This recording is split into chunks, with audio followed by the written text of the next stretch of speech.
Dan Lawless here, West Ham Fan TV here for Toffee Blues to preview the West Ham versus Everton game. Absolutely huge game. It's a big game for West Ham.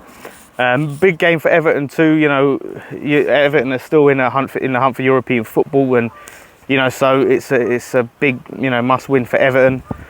And must win for West Ham. If we want to stay in this top four race, which is what we're looking at, we have to win this game, and it's going to be a real tough game. But what a season it's been for West Ham. It's been a crazy season, a season that none of us expected. You know, when I go back to August, we had all of the fallout from the Dean Garner sale, where, you know, a lot of the players were unhappy. A lot of the players were, you know, restless and, yeah, just upset about the whole thing. And a lot of us were fearing the worst. We lost to Newcastle in an awful performance. Still probably the worst performance of the season, that first game. And yeah, we were looking at possibly thinking about relegation. That's what was on my mind, a potential relegation. And here we are, 4 games to go. We're looking at top 4. So yeah, I mean, Moyes has worked wonders. The signings have been brilliant for us. All the signings have just hit the ground running. And you know, we've had some big injuries, but we've weathered the storm and we're still in it. So yeah, absolutely loving the season.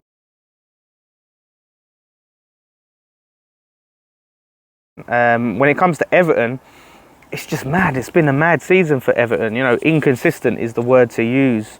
You know, when I go back to the start of the season, Everton won 4 in a row, was top of the league. My friend Jace, who's on West Ham Fan TV sometimes, it just declared Everton as like the Premier League winners. He was like, yeah, they're gonna do it.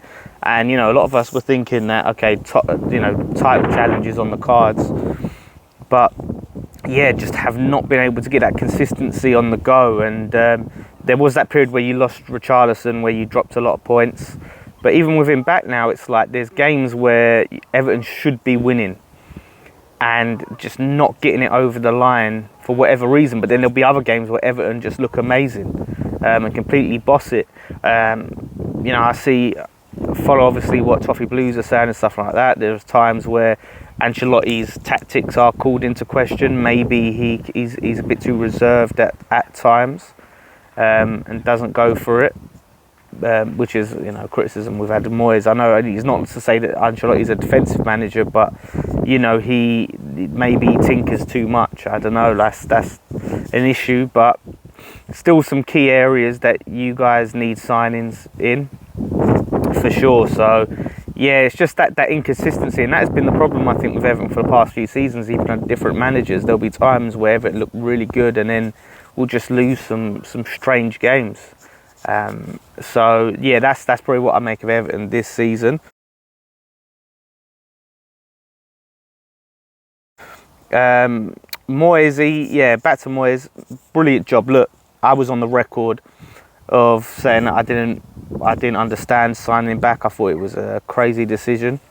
I didn't agree with it, and he's proved a lot of us wrong, and fair play to him. Like what he has done with this team, you know, first of all, the signings that he has made have all been brilliant. You know, Bowen, Souček, Soufal, Ben Rama, Dawson, Lingard. He's got his signings absolutely spot on. And he's got this team believing, you know, and the fact of, before Moyes come back, you know, we would go 1-0 down, and then that's it, the heads would drop, there's no chance of us getting back into it. There might be a second, third or fourth. Now, we'll go 1-0 down, and we'll come straight back into the game. You know, like we saw against Burnley the other week, you know, like we've done against Leeds and several times, you know, there's no quitting this team. You know, we saw against Spurs, you know, we were 3-0 down with like 7 minutes to go, and we came back for a draw, scored 3 goals. So he's put a lot of belief and a lot of work into this team, a lot of work rate, and yeah, I have to give him full credit. The big thing I'm looking for Moyes then is, can he keep this up next season? You know, there was a bit of criticism over Moyes of sometimes at Everton, you know, Everton would have a great season and he'd dip a bit the following season. I want to see consistency, and that doesn't necessarily mean we're going to be exactly where we are next season, but as long as we're in that race for European football, whether it's in a hunt for Europa League, you know, we're trying to get 7th or whatever, even if we drop a little bit, as long as we're not back in a relegation battle or just like boring mid-table. I want to see a bit of consistency. So yeah, really happy with Moyes.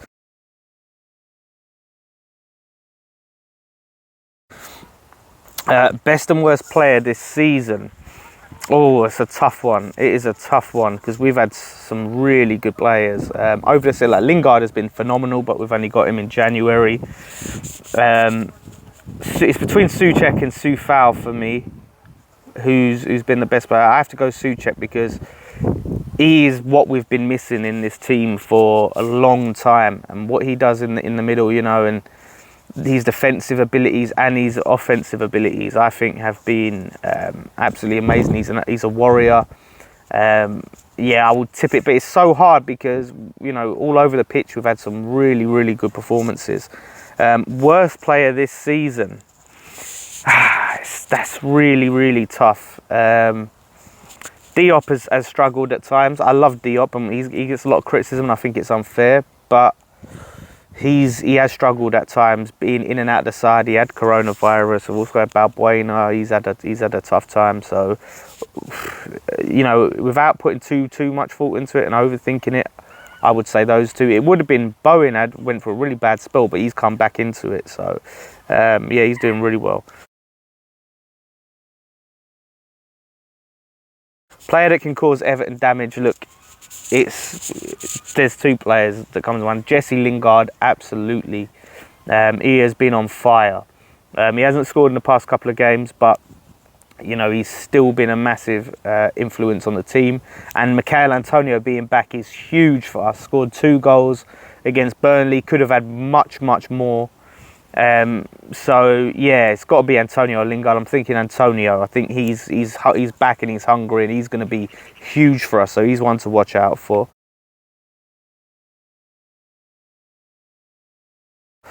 Player West Ham need to watch out for Everton. I haven't seen the team news for Everton, but obviously Richarlison is the main man, isn't he? You know, he's the man that we're really going to have to watch out for against us. Like he's an absolute handful. You know, tons and tons of ability.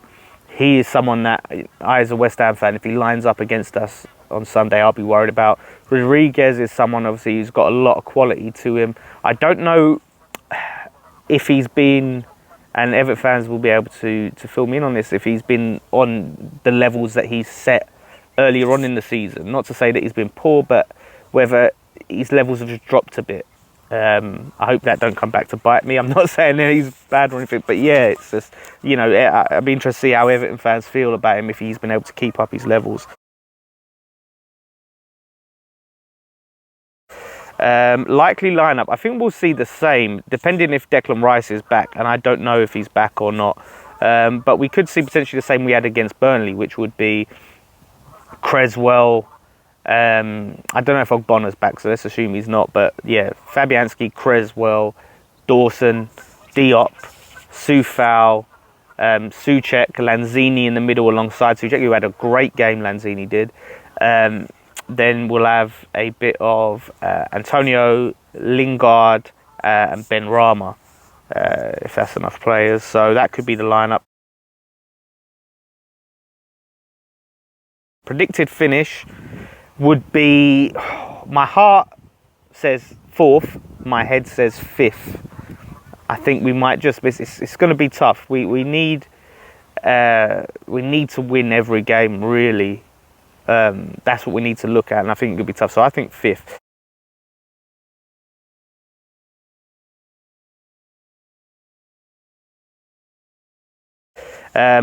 Favourite chocolate bar? It used to be Double Decker. I always loved Double Decker. I don't have dairy anymore. So there's this Turkish chocolate bar called Sorel, and it's like a praline wafer type thing. So I'm going to say that at the moment. But yeah, as always, really, you know, thanks to the guys for having me on. Always a pleasure. You know, hopefully we win on Sunday and get top 4, and hopefully, you know, Everton can get into Europe, into Europa League. You know, and we're both happy. You know, and we'll upset these you know, these greedy 6 bloody Super League wanting bloody teams, you know, and that's all we need is like us, Leicester, and Everton all in Europe and upsetting the money men. So yeah, good luck for the rest of the season, and see you Sunday.